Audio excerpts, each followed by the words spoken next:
Professor John Engler graduated from Utah State University with an MA in American Studies in 2003, and then he graduated with an MFA in nonfiction writing from Pacific Lutheran University in 2011. He is currently a senior lecturer in the Utah State University Department of English, where he was recognized in 2015 as Lecturer of the Year. He teaches courses in research writing, nonfiction writing, and literature. He's the author of published essays, stories, and articles, and now 26 annual Valentine's Day poems to his wife. That's adorable. He and his wife, Donette, who I think is here, right, have lived in Smithfield for 20 years and have 6 children and 1 very cute grandson. And we are pleased to hear his presentation this morning entitled Unleashing the Editor in You. Come on, Professor Engler.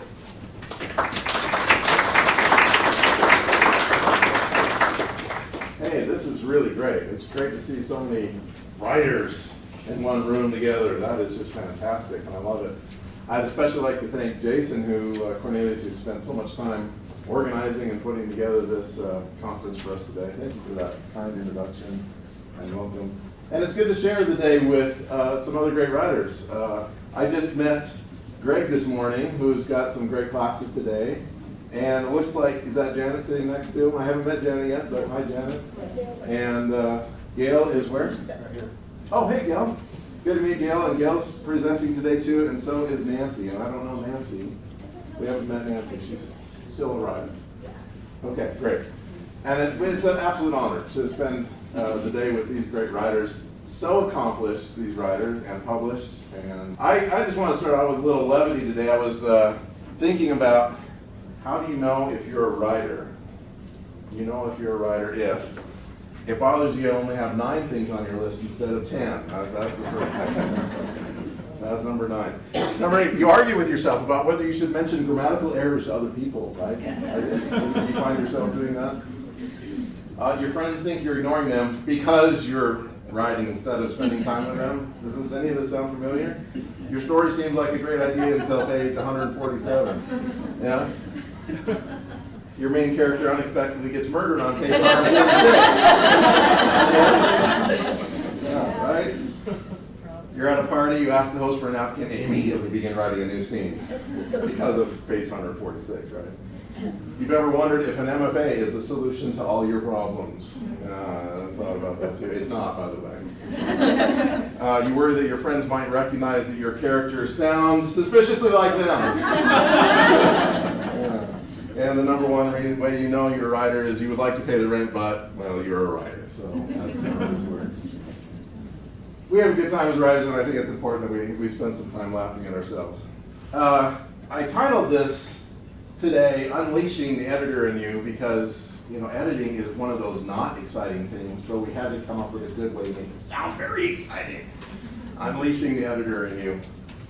One of the challenges that I have when I sit down to write is I have this little partner that, like a little apparition that kind of sits on my shoulder, and while I'm writing, starts whispering in my ear. I don't know if you have a little writing partner like this. My partner, I've named him Vince. I named him Vince because Vince was a high school English teacher of mine, and he was a feisty Italian who just made me fall in love with words, right? When he went into a soliloquy on Hemingway, I just swooned, right? Vince was the guy. And Vince, I think the reason that I call this guy Vince that whispers in my ears, because what Vince did for me was he made me love writing so much that it never feels like what I'm writing is good enough, right, to be writing. And so I'm always hearing Vince in my ear and saying, it can be better, it can be better. And I went to find a picture of Vince on the internet so I could actually show you a picture of Vince. But would you believe? He doesn't exist on the internet. He's still alive in Watertown, Wisconsin. I found like an address record for him there, but he doesn't have a picture anywhere. So I thought, what other kind of feisty Italian, slightly balding man might represent Vince? So it was Ronnie. So that's Vince, right? And I think it's really important to understand this guy. Do you have, let's go back. Do you have a little person like that who whispers in your ear like that? Do you know who that is for you? Do you name them? It might be a good idea to name them. Now, and we'll talk about this in a second, but I think part of the reason that teachers like Vince teach grammar and punctuation, and we all kind of grew up in that system where our papers came back with all these red marks on them and edits, right? And that's part of the system, and I think there's a few reasons for that. Our teachers, that's the way they were taught, and so that's the kind of teaching they know, and so that's how they taught us. And so we grew up learning that same way too, right? Error correction is a really quantifiable way to measure competency, right? I can measure this. So many errors, this is right, this is wrong. If you're just saying the story is good or not good, those are harder kind of measurements to make, but an English teacher can say, oh, these are right and wrong, and then that's a straightforward way for a teacher to measure how good or bad a student is. Plus, there's this expectation that when students come out of an English class, they can produce error-free writing. I hear this all the time at the university. People from other departments come to me and say, what are you guys doing over there? My students come out of your classes and over to my classes and they still can't write. I've heard that many, many, many times. The expectation is that I can fix anything that they're doing and they will produce this error-free writing. And of course, we as longtime writers know that that's really not a reasonable expectation because writing is a lifelong learning process. So I think we have to give ourselves a little bit of a break and recognize that there is a system that helped create the Vinces in our lives that kind of whisper in our ear as we're writing. So here's what I want you to do. I want you to turn to a neighbor, and I want you to think about who's that little ghost or that little apparition that sits on your shoulder and whispers in your ear and says, we need to fix that spelling. Well, that's not right. The comma, you need to move the comma over here. Oh, that's not a good word, or make that sentence better, right? Who is that whispers in your ear? Give them a name. If you want to name them a fictional name, that's great. If you're a fiction writer and that's your thing, right, then do that. If you want to name them after somebody you know who has kind of engendered that in you, name them that. But just turn to your neighbor and describe and name your kind of whisperer in your ear, your middle of the sentence editor. Okay, just take 60 seconds.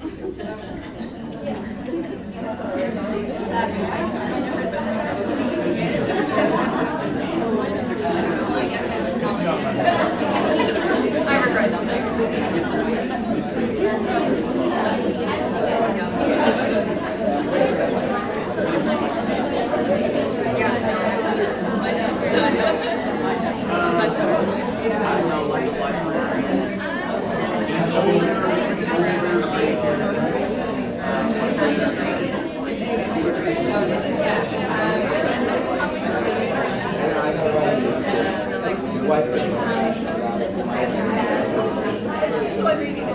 All right, good. I see that some of you immediately knew who that was.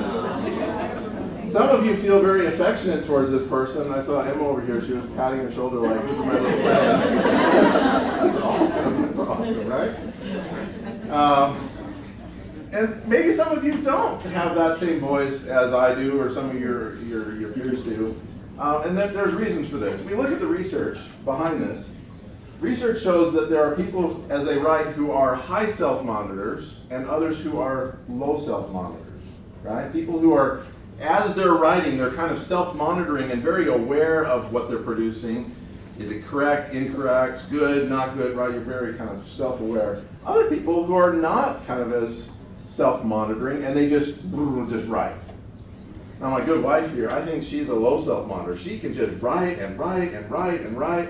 And it makes me kind of envious because I look over there and I'm like, I would have stopped like 20 times just to kind of go back and fix stuff and correct things, right? That's my natural tendencies because I recognize that. Part of the problem of being an English teacher is you teach all that, and so you're extra aware of it and self-monitoring because that's part of my job is to monitor students' writing, and so it's hard for me to step out of that mode sometimes. So I get that. But research also shows that just because you're either a high self-monitor or a low self-monitor by nature doesn't mean you have to succumb to those impulses.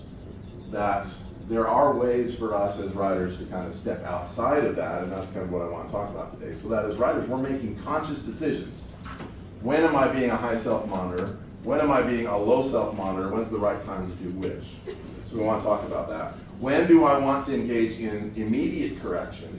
And when do I want to postpone correction? And there are times for each. There are times for each. And so, and as we kind of go through here today, I want to talk about how editing as a concept is not a ubiquitous thing. There are many levels and kinds of editing that we need to be doing, and that's kind of where I want to kind of go with you today as we kind of talk through this. In fact, I want to talk about 3 different kinds of editors. There are lots of different kinds of editors, but I want to kind of focus on 3 today. The editor-in-chief, the content editor, and the copy editor. And so we're going to talk about each of these 3 today, okay? Now, the editor-in-chief is responsible for kind of the big picture decisions, right? Overall objectives, goals, maybe big storyline, or who's my audience, and they're making these big decisions about what a reader wants, what a reader's going to enjoy, what have I got to produce, okay? My editor-in-chief, as I have a bad habit of naming all my people. My editor-in-chief is Jack. Jack is the name of my editor-in-chief in my head, my own kind of personal editor-in-chief editor in me. And he's kind of modeled after editor-in-chief that I worked for years ago as an undergraduate when I was a copy editor at BYU Studies, the journal that they publish quarterly out of BYU. John Welch was the copy editor, the editor-in-chief there, and he was for probably like 30 years. He was there forever and ever. And he just last year stepped away from that position. But Jack was amazing at figuring out how to take these manuscripts that were sent to us for publication and then put them in context for how they would fit and appeal to our readers. So, for example, I was doing copy editing on a manuscript that had come that analyzed the day that the LDS Church was first organized. Okay, so this is back in New York, and here's the day that it was organized, and so we're looking at this, and there's all these different historical accounts of that day. And some of the accounts line up, and some of the accounts have different versions of the events, and this manuscript was analyzing who said what and what sources could be trusted more or not. And Jack said to me, look, John, we need to step back from this and get a bigger picture of what this looks like. And he says, here's what I want you to do. I want you to go and research all these accounts that are mentioned in this manuscript, and I want you to make a table. I want you to make a table, and each column on that table is one of the accounts, and each row on that table is all the events of that day that are mentioned in any of the accounts, and then you plot into that table, into that matrix, what that person said about that particular event that day. And so we can see it kind of like on one page.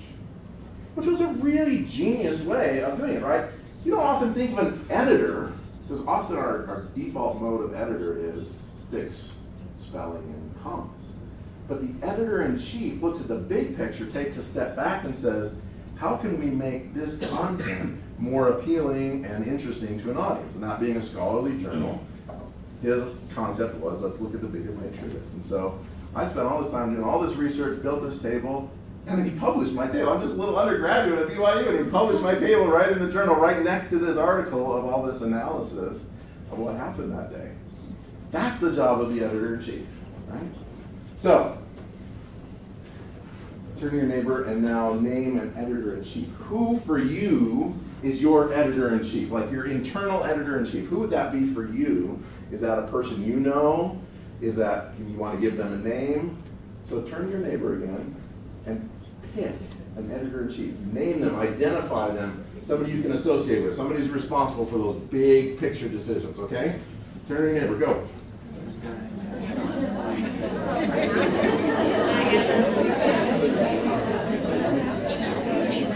What time do we go?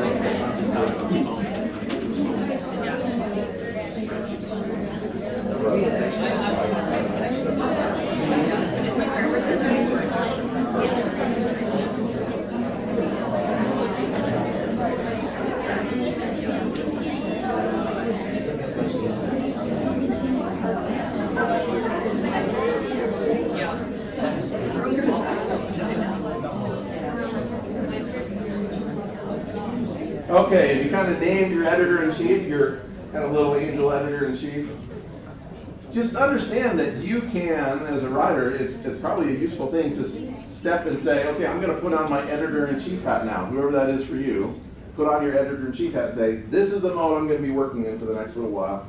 And I'm not going to be allowing Vince into my life for now. Vince is over, I'm not Vince right now, I'm Jack.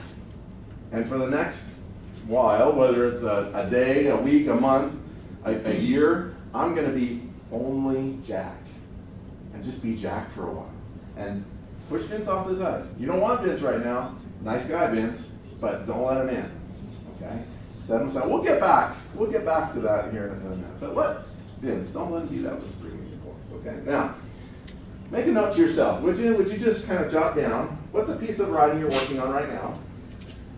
Think about how many pages you've kind of got in your draft right now. What number draft? Is this a first draft, second draft, third draft? Where are you at on this? Just kind of make a note to yourself for a moment. Kind of think about something you're working on right now. We're going to talk about how Jack might approach wherever you're at, okay? Now, in order to talk about Jack, I need to talk about somebody else first. And before I talk about her, I need to tell you a story about a pottery class. Anybody ever thrown pottery on a wheel? A few of you have, maybe? Yeah, I kind of had a disastrous event the first time I tried to throw pottery on a wheel. I wanted to make a big mug. You know, like coffee mugs are just like regular size? I want a big mug. So my wife's dad runs when he taught high school, he ran the pottery shop at the high school. And so we were visiting, and I'm like, can we go over and I want to throw a big mug. So I'd never done anything before on a wheel, and I sit down and I throw, and it kind of works. You know, I pull up this mug, and I got a mug, and I'm like, ooh, that's going to be an awesome big mug. I stuck a handle on it, and then they put it out to dry and fired it and the whole deal. And I got home, and I set it next to my regular mug, and it's like, little. Like, nobody told me it was going to shrink when it dries. So I had a little mug, right? Throwing pottery is a tough thing to figure out how to do well, right? It's tricky to figure out. So this is a piece of research that I've read about, but I still have yet to track down the original source. So this might be anecdotal, but the research goes into a pottery class, and he splits the class in half. And he says, this half of the class, I want you to focus only on making one piece of high quality pottery. That's all you have to do the whole semester long, one piece of high quality pottery. This half of the class says, I don't care about the quality of your pottery. Your grade is going to be based on the weight of pottery you produce. So 50 pounds of pottery is an A, 40 pounds is a B, 30 pounds is I don't care what it looks like. And they set this class loose. Half focusing on this one piece of high quality, the other half just focusing on mass quantity. And then at the end of the semester, they came in and did an analysis. And I said, which group produced the higher quality pottery? The group focused on this one piece of high quality work, or this group not looking at quality at all, but focused on quantity? Do you have a guess? Yes. The group that produced the highest quality pottery was the quantity group. Right? It kind of flies in the face sometimes of what we think about producing high quality material. And yet, it actually rings true. How many of you have played a musical instrument of some kind? How many times have you been through a piece, right? Over and over and over again, right? My son runs cross country and track for Skyview. Last year, he was logging his miles as he ran, his training runs, his races, his afternoon runs, and he got to the end of the year and realized he had logged for the year 2,000 miles of running, right? Why does he do that? That's a long ways to run, right? That's almost across the country, right? Why run all that? Because we know that practice makes perfect, right? So it only makes sense that a pottery class would go in, and the people who had more practice, who maybe weren't worried or obsessed or stressed about making just the one perfect piece of pottery, it makes sense why they would produce the higher quality pottery, doesn't it? Now, when I have students come into my classroom, and we have a research paper to do or a short story to write, what happens? What do they produce? They produce one almost perfect draft, and then when I say, okay, now go revise that, they tweak a few things, edit it, and turn it in. Right? Have you or I ever been guilty of that? Have we done that as writers? Yeah. Why do we do that? Why do we think that that's a good way to produce high quality work? It kind of flies in the face of what we know about music, writing. An NBA basketball player, for every one free throw that they shoot in a game, how many do you think they shoot in practice? How many do you think they shoot in practice? Would you believe that the number is 300 for every one that they shoot in a game? And they still miss a bunch of them, right? They still miss a bunch. I can't believe how many they miss, right? They still miss a bunch, right? That practicing is so important, the repetitive nature of practicing. And it finally dawned on me when I met a writer named, this is a great name, Anne Pancake. Has anybody ever read any of Anne Pancake's work? These are 3 of her books that she wrote. She's a West Virginia writer from Appalachia, and she writes with her characters from Appalachia, set in Appalachia. She is a fantastic writer. She, in her prize-winning book called Given Ground, this was her dedication for the people where I grew up who taught me what's important in the story. Like, she just is in that place. That's her, that Appalachia kind of territory is her place. And it's just some beautiful writing. I've got like a little passage here I want to read to you guys. Listen to this stuff. I opened the gap into the pasture, a single strand of barbed wire notched in a twist. The cold came high in my chest, but the wind had finally laid. From some distance, I could feel the heat off the horse. The hide odor off the horse, that soily smell he carried even in the winter.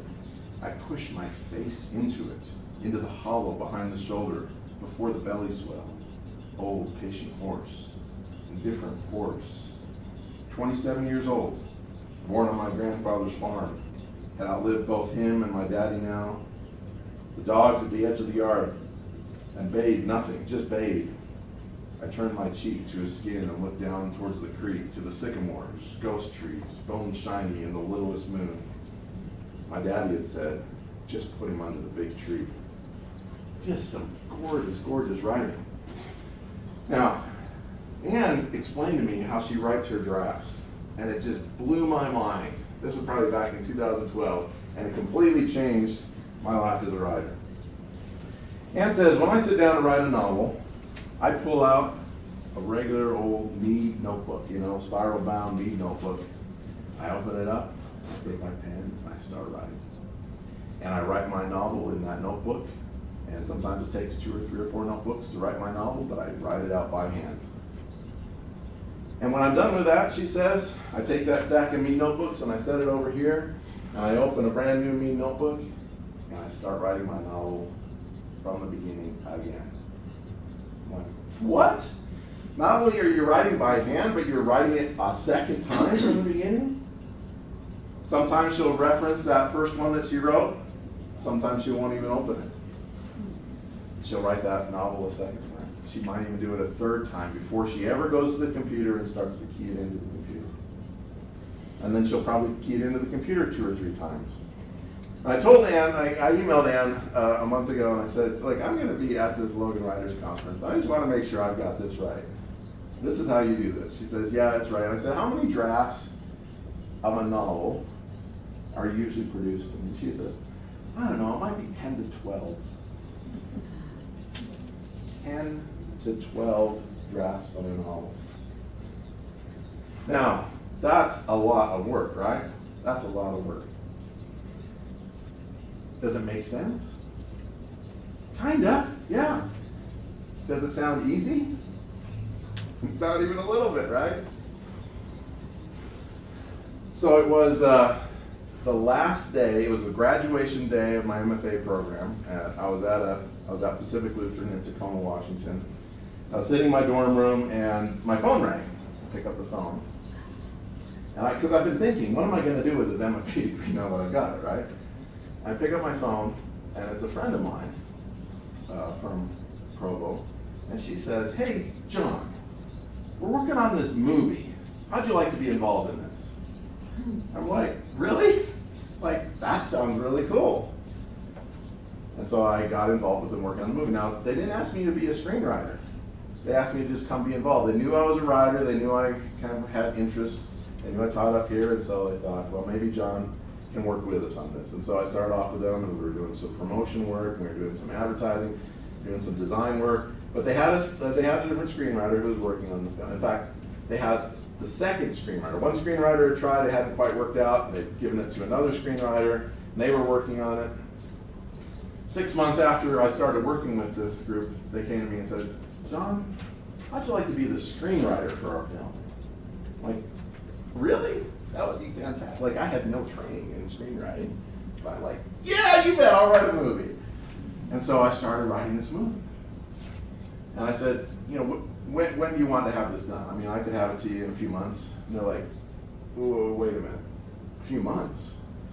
They said, do you think you could write like 20, 25 pages in a week? I'm like, well, maybe. I mean, that's like, 4 or 5 pages a day. I could probably, if I was really working on it, I could probably do that. And they said, well, good. That means you can have it to us in 6 weeks.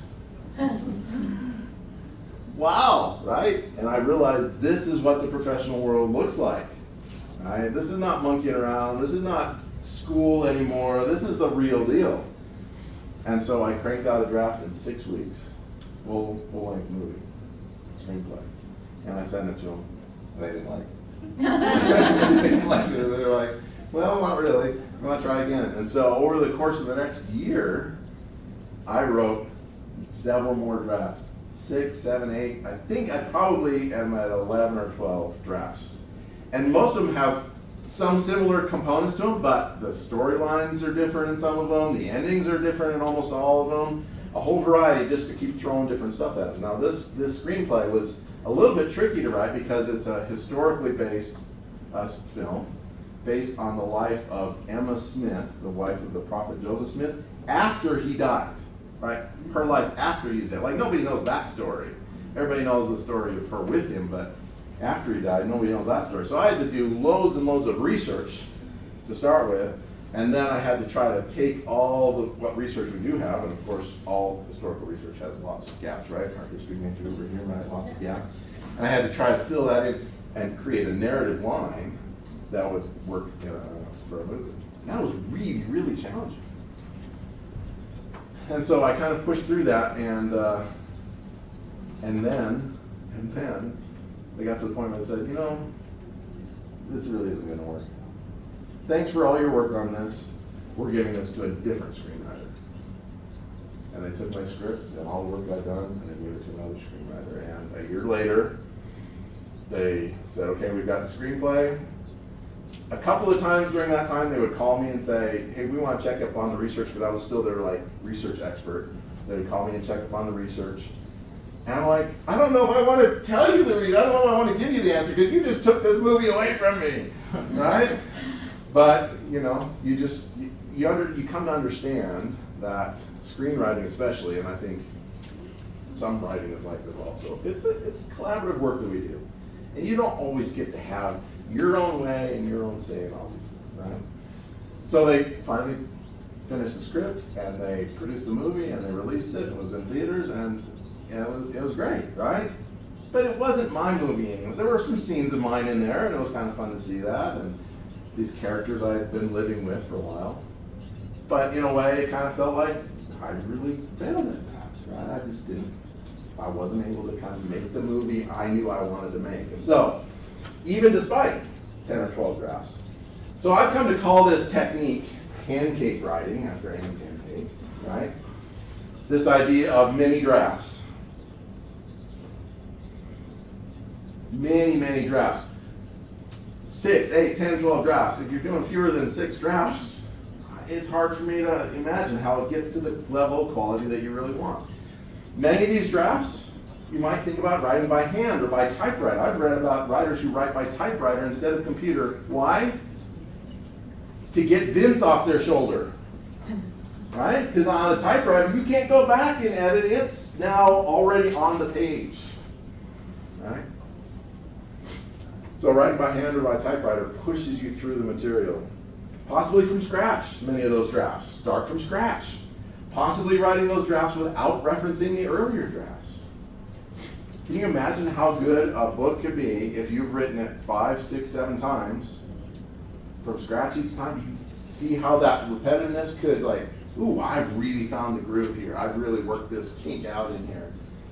That's this idea of pancake writing. No. I'm trying to kind of gauge what your response is to this. Like, are you thinking, this guy is crazy talking about this? I have my students do this. They write research papers, and I don't tell them I'm going to have them write a pancake draft after they write their research. They say, write your paper. And they always write a nearly perfect first draft. Because that's what they do, right? They don't want to, they're trying to be efficient and not waste their time on a second draft. After they finish that first draft, I said, okay, that's actually not going to be your paper because now you need to write a pancake draft. You need to set aside that first draft. Don't even look at it. I want you to write a second draft from scratch without looking at the first draft, without looking at your notes. Just write it from here. Write it from your gut, your heart and your gut, and just write it. And they freak out, as you might imagine. Can you imagine? Yeah, right? They kind of freak out and they panic. And I say, look, it doesn't need to be perfect. It doesn't need to take you a long time. Here's the due date. Just sit down and just start writing. It doesn't matter if it's any good at all. Because you've already got the first draft there. Worst case scenario, you can throw away this pancake draft and go back to the first draft. There's no risk. Right? There's no risk. And so they dive in and they do it, and I bet 85 to 90% of them come back to me and they say, I loved doing that. That was fun. That was the first time in my life I enjoyed writing. Because they found what we as writers know about writing is that the joy of the writing, the discovery, right along the way. But sometimes we're so kind of caught up in getting it right in the middle of a sentence, in the middle of a story. We're so worried about getting it just right that we tighten up and we worry and we stress. And we lose the creativity and the expression and the art of writing. And pancake writing allows us kind of that freedom to know, oh, I'm going to do this draft, and you know what? If it's junk, I can throw it away and I can do another one, right? It's what every musician has to do. It's what every athlete has to do. You just do it over and over and over again. A writer named David Beispiel wrote a book called Every Writer Has 1,000 Faces. And he analyzes the way artists, painters, work, which is just like this, right? They sketch something, they sketch again. Have you ever seen an artist sketchbook? It's just filled with the same images over and over and over again, right? We as writers, I think, could learn something from visual artists in how we work. And we can do kind of the same idea. David, he says, this is the liberating message. Failure is the engine of creativity. Working past the brink of failure, being free to try and discard and try again, is what allows the creative process to playfully flourish, keeping the spirit open to unexpected discovery. Right? Aim to maximize failure. Right? Failure is the path to art. Aim to maximize failure. So, I failed my screenplay, and I celebrate that. I love that I failed at that. I love that I was able to push through all those drafts. And that even though the movie's out, it's called In Emma's Footsteps. And I don't think it's a very good movie. I really don't. And, like, my stuff is about half of that script, and I don't think it's a very good movie. I think the historical aspect of it, I think getting the history of Emma's life after Joseph's death, I think that part of it's good. But in terms of being an Academy Award-winning film, I don't think it is. Sorry, I just kind of you said that you celebrated like the failure and everything. Yeah. And Hope came to mind. It's actually from a video game I like, but it's a difference between a master and a novice. Is the master has tried more times than the novice has failed. That's right. That's absolutely right. Video games are a great example of celebrating failure, right? Like that is the whole life of the gamer. Do it again and again and again. Hit those levels. Hit level 2, hit level 3, hit level 3, hit level 3. Oh, level 4, right? Right? That's the whole idea. And so as writers, I think we have something to learn from that. So, that's the editor-in-chief who does that. That's the editor-in-chief. You remember your name of your editor-in-chief? Mine's Jeff. All right, your editor-in-chief. Now, let's move on to the content editor. We're going to run short on time today, you guys. I'm sorry. We're going to talk about the content editor for a minute. Content editor is the one who takes those many, many drafts, all that content, and now shapes it so it becomes art. It shapes it so it becomes art. My content editor, her name is Karen. She was a team lead for me when I worked as a technical writer for a couple of years.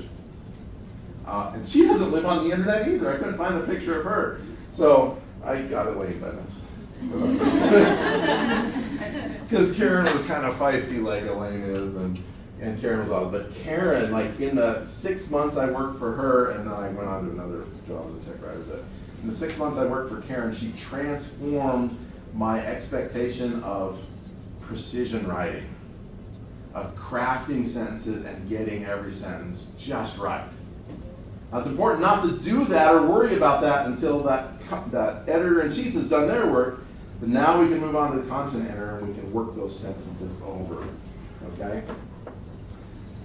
Think about, just take 30 seconds, maybe don't turn to your neighbor here because we're running short on time. Who represents your content editor for you? Give them a name, visualize them. Who is that for you? Who's your content editor? Who's the person who can help you shape your sentences into great sentences? Now, I thought this was funny. Russian nesting dolls, so I got the Russian writers. I'm the Russian nesting doll. The idea with content editing is to work from big to small.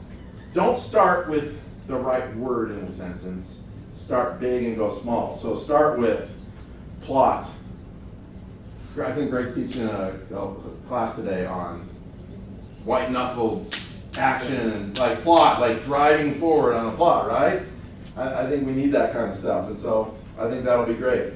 Characters, gotta have great, lovable or hateable characters, right? I think Gail's teaching a class on characters later today, so that'd be a good one to catch.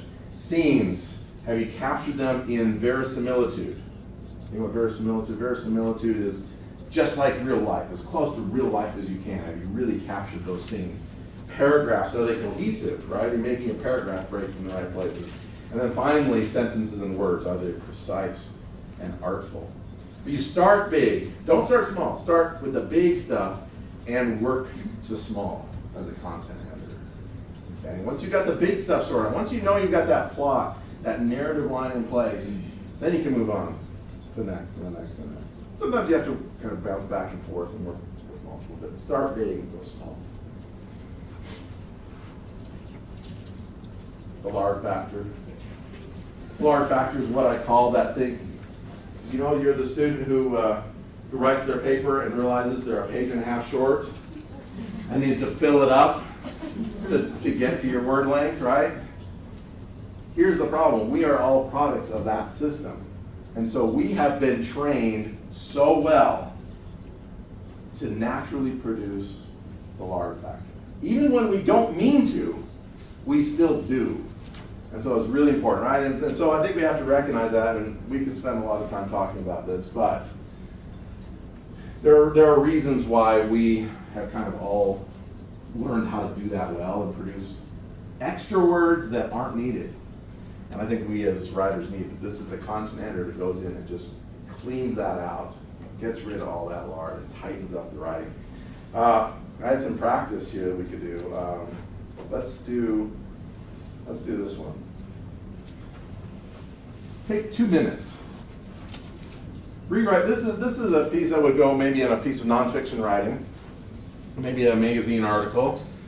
This is a sentence that a student turned in. That I think there's a high lard factor in this sentence. Can you just in your notes quickly write a better version of this sentence than this one? Can you just write a better version of that sentence than that one? Can you do it in like half as many words? Do it. Try it. Just try it. Just try it. Just take 90 seconds in your own notes. Write a better version of the sentence. This is what we writers like to do.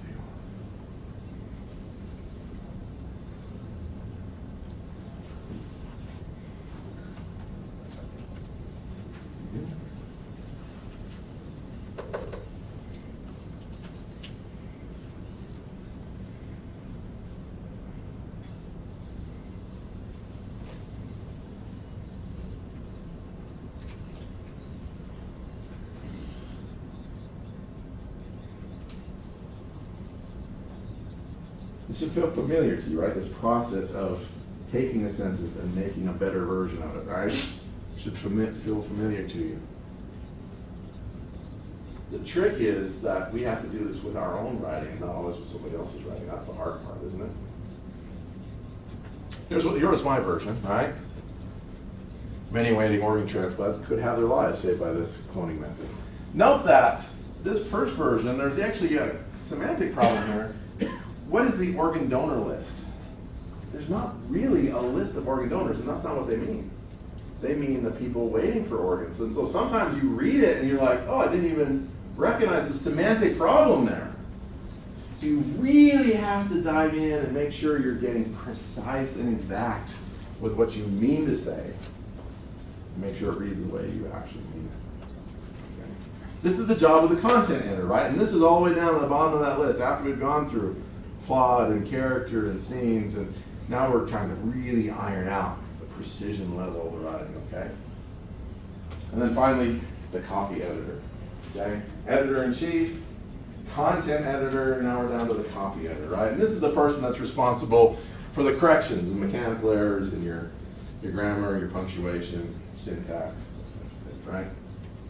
Mine's named Gretchen. She's a friend of mine who works as a professional tech writer in Rochester, out of Rochester, New York. And she's just a consummate professional, right? And so when I think about somebody cleaning up and tightening up those mechanical errors, right, then I think of Gretchen. Okay? Think about who's your copy editor, right? Who's the person who cleans that up for you? And it's useful, again, to kind of think of these as individual people, and you're, okay, I'm going to put on Jack's hat first, then I'm going to go and I'm going to put on Karen's hat, then I'm going to put on Gretchen's hat, and I'm going to be the copy editor. But don't put on the Gretchen hat until all the other stuff is done. This is the very, very last step. And I just want to talk about this concept right here. Use an editing checklist. I learned this when I worked at BYU Studies for the copy editor. We had a checklist of probably 25 or 30 items that we had to clean up and make sure every manuscript was clean on every one of these 30 items. And the job of the copy editor was to read the whole manuscript one time for each line item on that checklist. So first I'd read it for misplaced modifiers, then I'd read it for subject-verb agreement, then I'd read it for rivers of white, right, where the gaps, the spaces between words all kind of lined up and created what they called those river of white down the page. So we got really precise and exacting, but I had to read the manuscript once for each item on the checklist, focusing only on that one thing. There's a real advantage, as you can imagine, to doing that. It takes a little time, but it can really clean up your writing. If you have this checklist, and you want to make your own custom checklist, include the errors that you know you kind of commit. But if you have this checklist and you know, that's in my drawer, and when I'm ready to copy edit, all I have to do is grab that checklist. That frees you up from worrying about all those mechanical errors during the editor-in-chief stage, during the content editor stage, right? Produce the content, and then you'll get to the cleanup, and that's fun when you get there. But get rid of Vince, as nice a guy as he is. Get rid of that little guy whispering in your ear to fix all those little mechanical things early. Don't do it early. Okay. Pat McNeese, who's a professional editor, she uses 8 different checklists. So you can see that we talked a little bit about the substantive edit, the line edit, the copy edit, were kind of what we talked about today, but she's got all these other ones. So there's lots of ways to tackle this, but checklists are a great way to kind of manage the editing. And here's one more thing, last thing. The best friend of the editor the absolute best friend of the editor is time. Give yourself the time, after you've completed a draft, to put it away. Put it away for as long as you can. A few days at least, maybe a few weeks, months maybe, and then pull it out. And you will see that with new eyes.